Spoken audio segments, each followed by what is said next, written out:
एक छोटा सा गांव था रामपुर, जहां लोग एक दूसरे को नाम से नहीं, रिश्तों से पहचानते थे।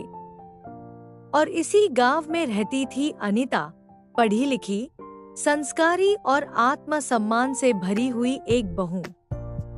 अनीता की शादी हुए अभी 3 साल ही हुए थे। उसके पति रवि एक प्राइवेट कंपनी में नौकरी करते थे और ज्यादातर शहर में रहते थे। घर में सास कमला देवी, ससुर रामनारायण जी और देवर अमित रहते थे। अनीता की अपनी माँ शांति देवी पास के कस्बे में रहती थी, अकेली, विधवा और बीमार रहने लगी थी। यहीं से कहानी ने करवट ली। अनीता ससुराल में सब कुछ मन से करती थी। सुबह सबसे पहले उठना, सास ससुर के पैर छूना, रसोई संभालना, सब कुछ आदत बन गया था। लेकिन जब भी अपनी माँ की बात आती, अनीता के चेहरे पर अलग ही उदासी आ जाती। एक दिन अनीता ने सास से कहा, माँ जी, कल माँ की तबीयत बहुत खराब है, मैं 2 दिन के लिए जाकर आ जाऊं? कमला देवी ने बिना आंख उठाए कहा, हर महीने कोई न कोई बहाना बना लेती हो। ससुराल की जिम्मेदारी कोई नहीं समझता। अनीता चुप रह गई। उसने जिद नहीं की, उसने फर्क कर लिया। सास के लिए बहू, माँ के लिए बेटी।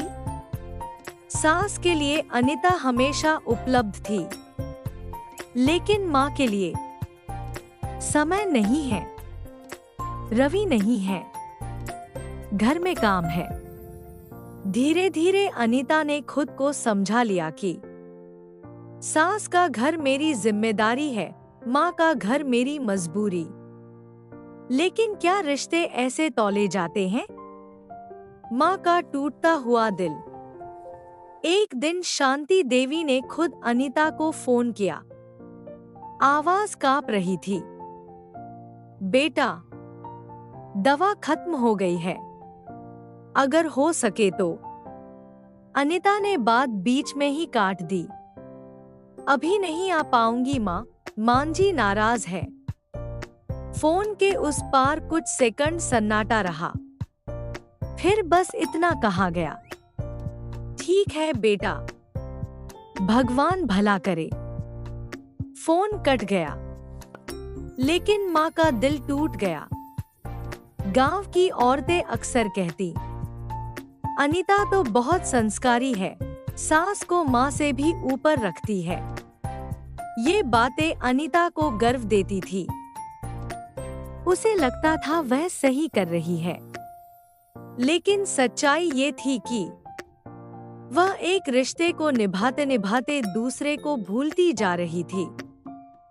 किस्मत का पहला झटका। एक रात अचानक शांति देवी को ब्रेन स्ट्रोक आ गया। पड़ोसियों ने अस्पताल पहुंचाया। फोन जब अनीता के पास पहुंचा, तो वह सास की सेवा में व्यस्त थी। कमला देवी ने फोन देखा और कहा, अभी मत उठाओ, पहले चाय बना दो। जब फोन उठाया गया, तो दूसरी तरफ डॉक्टर थे। आपकी माँ की हालत नाजुक है। अनीता के हाथ से फोन गिर गया। देर हो चुकी थी। जब अनीता अस्पताल पहुंची, तो माँ आईसीयू में थी। आंखें खुली नहीं, हाथ हिल नहीं पाया। अनीता रोती रही, माँ, मैं आ गई हूँ, बोलो माँ। लेकिन माँ की सांसें धीरे धीरे थम गईं। माँ की आखिरी चिट्ठी। माँ के तकिए के नीचे से एक चिट्ठी मिली, जो अनीता के नाम थी। बेटी, अगर ये चिट्ठी पढ़ रही हो तो समझ लेना, माँ अब इस दुनिया में नहीं है। मैंने कभी तुमसे शिकायत नहीं की, क्योंकि जानती थी तुम मजबूरी में हो।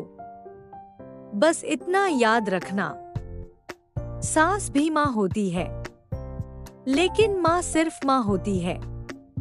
रिश्तों में फर्क करना गलत नहीं, लेकिन माँ और सास को तौलना, ये सबसे बड़ा अपराध है। खुश रहना बेटा, तुम्हारी माँ। अनिता फूट फूट कर रो पड़ी। आंखों का खुलना। घर लौटकर अनिता बिल्कुल बदल चुकी थी। अब वह चुप नहीं थी। एक दिन उसने सास से साफ कहा, मां जी, आप मेरी सास है और सम्माननीय है, लेकिन मेरी माँ की जगह कोई नहीं ले सकता। कमला देवी सन्न रह गई। कुछ साल बाद कमला देवी बीमार पड़ गई। अब अनिता ने वही किया जो एक बहू को करना चाहिए था। सेवा, सम्मान, दवा, देखभाल। लेकिन अब वह अंधी नहीं थी। वह जानती थी कि सास का सम्मान कर्तव्य है, माँ का प्यार अधिकार। इस कहानी का सच यही है। सास और माँ दोनों पूजनीय हैं, लेकिन उनका स्थान एक नहीं हो सकता।